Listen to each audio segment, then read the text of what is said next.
One of the most important and overlooked aspects of remodeling today is that you can personalize your home. And when I say that, I'm not talking about changing the color of a tile in your bathroom from blue, which you hate, to green, which you love, although, sure, do that. I'm talking about adjusting the house, sometimes its very layout and structure, to meet the particular needs and preferences of you and your family. So much of what you see on HGTV or in shelter magazines is just another cookie-cutter update that includes making a standard house more luxurious or bringing it up to date in cookie-cutter ways. If you're going to take the time and spend the money and live through the stress of a home remodel, I want you to end up with a house that makes your dreams come true. For a perfect example of what I mean by that, today I'm going to chat with my little sister, who's been busily customizing her new home almost since the last time we spoke to her on the podcast last fall. Hey there. Welcome back to Mid-Mod Remodel. This is the show about updating MCM homes, helping you match a mid-century home to your modern life. I'm your host, Della Hansman, architect and mid-century ranch enthusiast. You're listening to Season 6, Episode 2.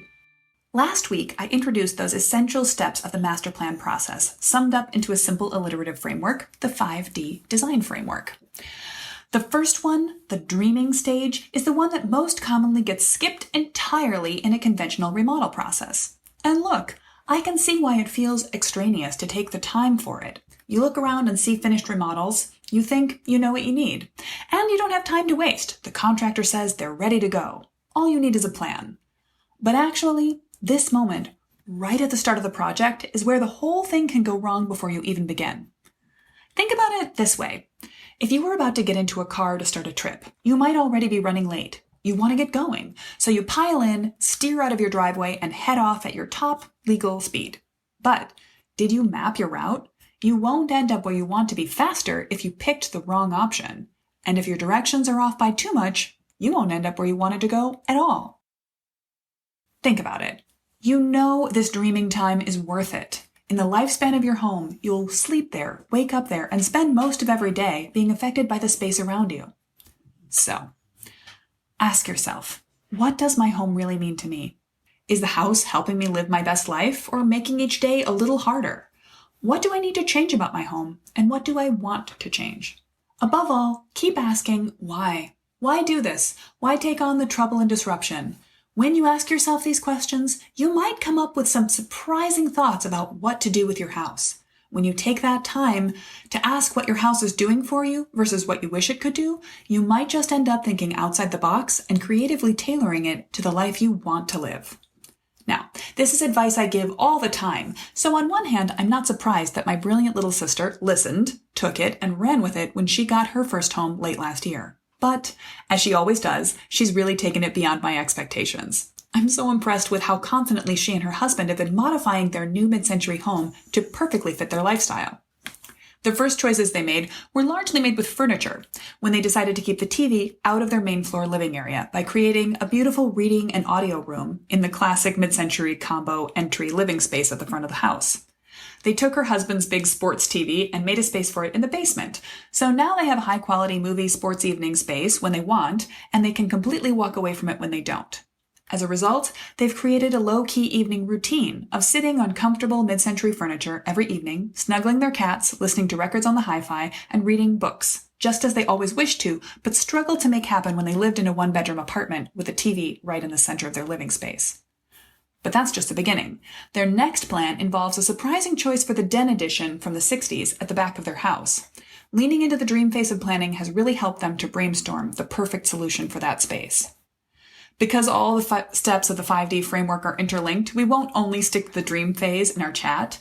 KJ also talks about her process of discovering the house. She's been working diligently to make herself more familiar with the ins and outs of homeownership and learning more with each call for pricing to a subcontractor about how she'll manage first some small projects and later some bigger home improvement undertakings. And you can listen in while I twist her arm to sign her up for a master plan. She needs one, and she hasn't got it yet. As always, you'll find show notes with links to the references I make and an outline of this conversation on my website at midmod-midwest.com/602. We're going to chat about some layout things in the interview, so if that seems mysterious, check out the show notes for sketches of the floor plans so you can visualize what we're talking about. And I'll also include some photos. Without further ado, here's that chat. So it's been about, half a year? No, it's been almost a year since we last checked in with my sister, who at that time was in what I described as the exciting Zillow phase of her house hunt. And in that time, she's found a house, bought it. Yeah, she got her first offer accepted. We'll ask about that. And she's been slowly but surely making herself at home in the new house. Hey KJ, we're sitting in the basement of your new house. We are sitting in the basement of my new house. You've got some comfortable furniture in here. It does not have the ratty carpet it had when you bought it. Instead, it has what? It has cork. At the suggestion of my sister, we have waterproof cork that was quick lock installed, and actually kind of a fun project. Yeah, that's not the first thing you've ever done with power tools, certainly, but that was kind of the first project, the basement floor, was accomplished during the height of the pandemic when neither I nor my dad could come over and help. So you're really flying without a net there in terms of home improvement projects. I was impressed. A lot of phone calls, a lot of taking photos of things and saying, how do I unlock this or get this into shape? You've put in new flooring in several places. You've painted. You've assembled some fun, new and vintage furniture pieces that you didn't have before. And I think the biggest project that has been accomplished / is being accomplished right now is the addition from the 1960s era at the back of the house. Oh, first, tell us a little bit about the house. So the house was built in 1952. It's a mid-century ranch, go figure, on Madison's north side. It's super cute and it's perfect location. So one of the things that I talked about last time was that I was looking in a very specific location near my work at the clinic that I work at. We also liked it because it had a walking distance grocery store, library branch. We spent this last summer going to the Club League baseball games here in Madison and had just a blast being able to walk to do that because they are a drinking event. And you can hear them from your backyard. We can hear them from our backyard too. Yeah, it's been great. But yeah, we looked at about 4 to 5 houses in this neighborhood. None of them felt quite right. We were almost close to putting in an offer on 1 or 2 of them before this. And then this one came up and we liked the way it looked. It was on, one of the streets that we'd thought of as sort of our ideal go-to streets. And when we got inside of it, we thought, yeah, this could work. We put in an aggressive offer and it got accepted. So we got this house. It was our first offer. It was accepted. With very minimal back and forth, and it's been kind of a dream ever since. We love it. We're so happy to be here. I'm so happy for you. I have to admit, honestly, I was not only impressed that you got the first house you offered for, I was a little annoyed. But you had told me it was going to be hard, and I proved you wrong with my determination and you did. Willpower. So, little sister one-upsmanship strikes again. I'm very proud of you. And you've been making the place your own. Your husband has been focused on the yard and been finding himself a landscape gardener. All of a sudden? We have monarch butterflies that visit our yard and bumblebees. We are working on making a pollinator-friendly habitat, and he is becoming a pro at it. So it's been great. That's fun to watch. So the reason I wanted to talk to you today was this interesting 1960s addition. So the house is just a 2-bedroom originally. Previous owner had fit in a bedroom in the basement with an egress window. And you guys aren't big, grandiose bedroom people. When you bought the house, this back addition was fitted out as sort of like a den / man cave. It has the original late 60s dark paneling walls and a sort of a semi-custom, semi-homeowner built entertainment unit along one wall. And as I mentioned, also in the basement, really gross ratty carpeting, which you didn't tear it out right away, but it got torn out as soon as you could manage. Yes. I think what's interesting to me about that space is that to anyone else, the obvious use for it would be to keep using it as a den, to have the front room as sort of a formal living room and the back as a den. Or if you wanted to be a little more ambitious, you could remodel it as a master bedroom. And it's very common to have a master bedroom addition off the back of the house. Actually, with a little bit more design thinking, we brainstormed both a really unusual and a really perfect solution for that space. So you want to tell us what's going to happen in that room? So it's this great room right now, and I mean that in a lot of ways. One, in that it has a large footprint, and so we certainly could have left it like that. But it also sort of tucks in around, our garage fits right into it. So currently, our attached garage, we enter into the original footprint of the house, into this very tiny, narrow hallway with a doorway down to the basement, a doorway in the opposite direction to the addition, and a doorway straight ahead into the kitchen. Yeah, that hallway has 4 doors in a 3-foot by 4-foot space. It's tiny and cramped, and when we come in, there's nowhere to set things down or take off our muddy, snowy, salt, grimy boots in the winter, which was when we moved in, and so we were frustrated with it right off the bat. And so what we want to do, actually, is create a mudroom space in our addition. So our plan is to cut in a door on sort of the 90 degrees opposite wall, walking straight into the addition from the garage rather than turning it to the side in the garage and walking into the original footprint of the house. So we'll walk into that space and essentially then divide the addition lengthwise 1/3, 2/3, so that the third that's looking at our backyard, you know, the house forms an L and makes this cute little nook around our patio. We look into our shared neighbor's backyard, and we've gotten really close with them. It's actually super fun. We're going to put more windows on that side. We're calling it sort of the bird watching room. It'll be more open and light and airy and bright, and a place for us to sit, maybe eat breakfast, relax in the afternoons, and read. And then the other 2/3 of the room, where the door will be that will come in from the garage, we're going to treat as sort of this mud room, bike storage room, tool room, where we can carry in and out the heavy equipment that we need to work on projects in the house. Or my husband Kevin loves riding bikes. He's getting me into buying more bikes, although that's a challenge in the pandemic. And so we'll have it as a space to work on those in all weather, store them safely. We might cut another door in on the far side of the addition so that we can have straight in and out access from there too. But it'll just, all of a sudden, we'll have all of the storage space we need for everything we want to be doing in the yard or out and about activities here in the house comfortably, and that space to walk in, not be kicking cats out of the way, not be getting mud all right into the kitchen right away, and then transition into our house in a much more pleasant way. We're really excited about it. We really want to try to get at least some of it, at least the door part, done before the winter. Because it was so unpleasant last winter to always be sort of tripping into the kitchen every time we came home. But we're really excited about it. Yeah. And I'm just delighted with this. I think it is the perfect example of tailoring a house to fit your own life, because you don't need to be bound by what a space was before or what for resale value might be again.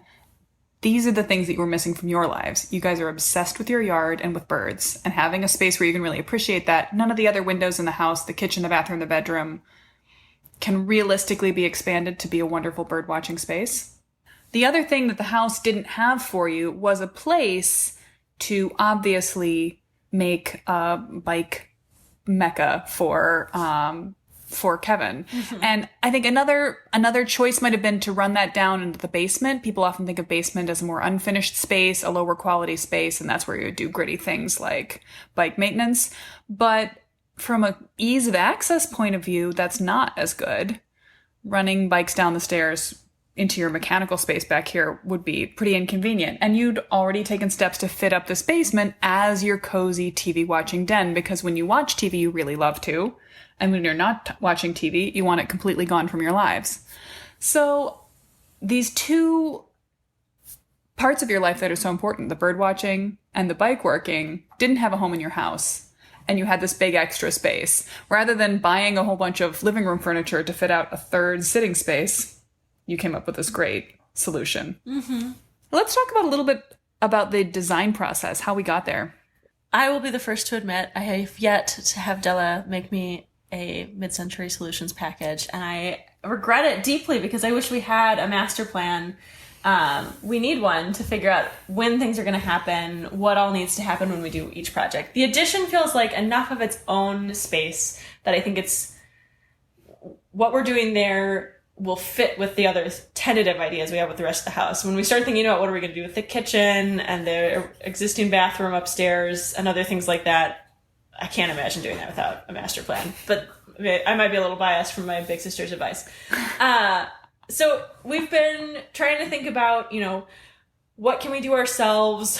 What do we need other people to help us out with? I've been getting better at figuring out who to call and ask these kinds of questions. And it's definitely hit or miss. I've had some phone calls where it's super helpful, and I feel like everything I ask, I get an answer that helps me figure out in more detail what are the actual next steps and what do I need to pull together. With a subcontractor? With a subcontractor. Other time, I tried calling the permit office, and maybe I didn't call the right person. I still need to figure it out, but we just confused each other terribly. And that's definitely on me because it's my first time doing this. But I think, we've been thinking about our three options of speed, quality, or saving money. And definitely, I think the thing, we've done some projects already, but for the most part, we're trading off on speed. We plan to be in this house for a while. We want to do this right and not spend too terribly much money on it. So we're taking it slow and trying to do it at the cost we want, with the quality we want, with the plan we want. But we need a master plan.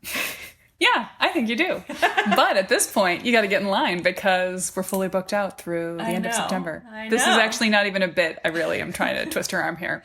Thanks for listening in, podcast. I'm so delighted with how you guys are living in this house, making it your own. It's funny. I never really thought of you guys as housey people. You were so well suited to your apartment life too. But watching Kevin just nest into your garden and watching the two of you make this house your home, it's been so satisfying. And for those of you listening, I've been intermittently posting photos of this process on Instagram. I'll gather them into the show notes. So if you want to check out some of the really cool, bold paint choices that KJ makes that I would never dare on my house because I do everything in gray, I'll put those pictures together, and also some of the floor plans that we've been working out for this space. Yeah, we've been trying to lean into really making it a place for us and not how would other people use this room or what makes the most sense from that perspective. And it's been super comfortable from the get-go. We're loving being in here. We've got a lot more projects in mind, but the way it is now is also great. So it's all good. Yeah, it's just been a delight to watch you guys go through this process, and it's been fun to help out in the ways I can. I can't wait for you guys to decide you actually need a master plan so we can organize the whole project, but I'll stay tuned, and I'll let you jump in right at the end of the line whenever you decide to sign up for that. Sounds good. If it wasn't totally clear from the chat, basically we're talking about downgrading something that had been a den into a 3-season porch and a bike-focused workshop. To a house flipper, this would be madness.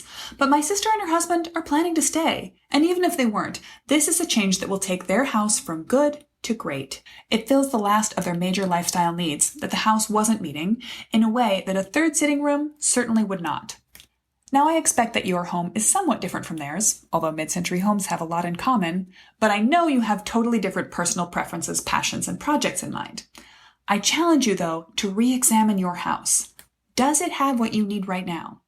Maybe you have a formal dining room, but what you want is a sewing space. Your kids might each have their own bedrooms, all the space is allocated, but they long for a playroom. Could they double up to sleep and get a daytime chaos room in trade? Is your basement just holding stuff, or could it be reallocated as much needed living space? Many home remodels include additions, but more can be accomplished than you expect by just reallocating the spaces from one unwanted task to another that you love. And you better believe it's more budget friendly to make that choice. I'd love to hear what's popping into your head. Hop onto my Instagram, please, and send me a DM to let me know what your house isn't doing for you yet. While you're over there, you can check out my recent HGTV series on dreaming and discovering your house. Find it at Midmod Midwest. And if you tap on the little TV icon, you'll see those videos, and more are coming. So that was our dip into step 1 of planning a remodel, giving yourself time to dream. If you missed last week's episode outlining the whole 5D design framework, I encourage you to give it a listen. Or you can just download the PDF laying out each step at midmod-midwest.com/framework. For more advice in custom planning your home update, reach out for help by going to my services page to set up an appointment for an hour paid consultation about your house, or apply for a master plan design for your home update. And keep your eyes peeled for announcements about the relaunching Ready to Remodel course coming this fall. You can sign up for the waitlist to make sure you're the first to hear any news. Next week on Mid-Mod Remodel, we're going to chat about how you can get really empowered to lead your own remodel, no matter your background or skill level. I'm going to frame this specifically for women or female-identifying single homeowners, but in reality, this episode will be chock full of useful advice for anyone who's ever wondered, do I know what I need to plan a remodel? Yes, you do. Or at least, yes, you certainly can. Can't wait to share it with you. See you next week.